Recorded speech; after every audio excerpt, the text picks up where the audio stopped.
Politico Politica. Politics for everyone.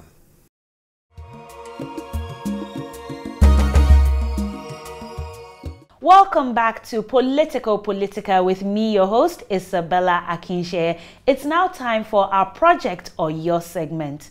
So on this segment, we like our guests to speak about their plans when they get into office, should they be voted in. And in your cases, Oyo State. So how will you rate the state of affairs in Oyo and in your constituency?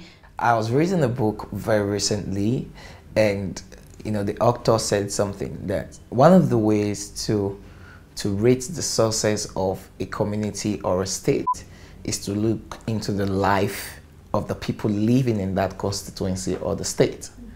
Now, if their life is not reflecting, if their life is not okay, if they're not if they're not having a good standard of living, it's obviously mean that that community or constituency or state is not, is not being well governed.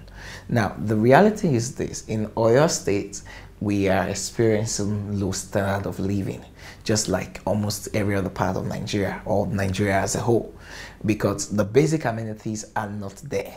You see, this is so discouraging that at this point in time, we're still shouting about basic amenities. The other part of the world have gone way beyond that. Now, in Oyo State, and breaking it down to Ibadan Southwest, where I am representing by God's grace.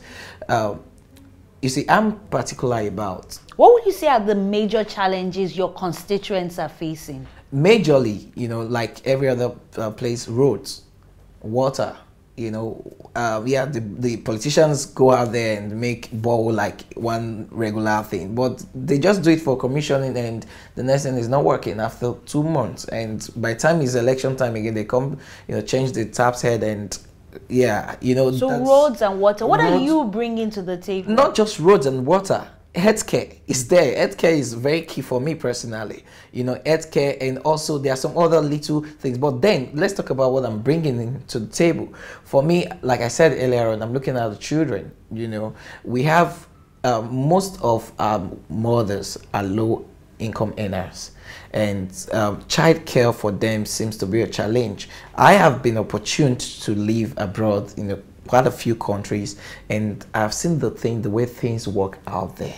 It's very possible for us to replicate such in Nigeria. I believe that our children, our newborn between the age of 0 to 1 can have allowances. Our mothers can have sanitary, product allowances, to provide their part for their children, and other sanitary stuff. So beyond that, what other areas are you looking at? Also, I'm looking at youth, youth empowerment. Now, but everybody's talking about youth empowerment. We need to be really specific and break it down, what we mean by youth empowerment. Now, for me, youth are, you can break down youth into several, aspects. We have youth in school. Now, for the people in school, we're looking at bursary. We need to bring back those years of releasing bursary, so educational grants, upkeep, student upkeeps. We were bringing that back for the youth who are in school from our own constituency, because we're going to set up a means of registration to know the number of the statistics of people living in our constituency, male, female, and all of that. Let me know, take that too long. Now, also, we are looking at the fathers and the mothers, the women trading in the market. We need to help them keep their marketplace clean, because sanitation, exactly. So because what we eat is very important in terms of health. So we want to help them keep it very clean, create a very good modalities for all of this, and at the same time, for the fathers who are farmers, for the ones who are in business, we want to encourage them. We are going by the way of renewing of the mind, or will I say tutelage.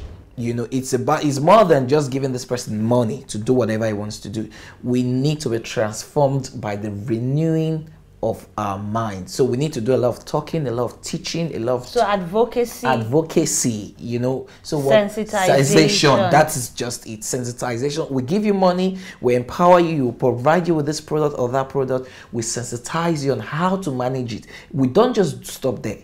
We go beyond there to manage it with you and monitor the process and everything, so that, because we don't want you to fail. When you succeed, the people around you gets to benefit from that and succeed. Thereby, you don't have to wait for election to come to start seeking money from politicians to want to sell your votes.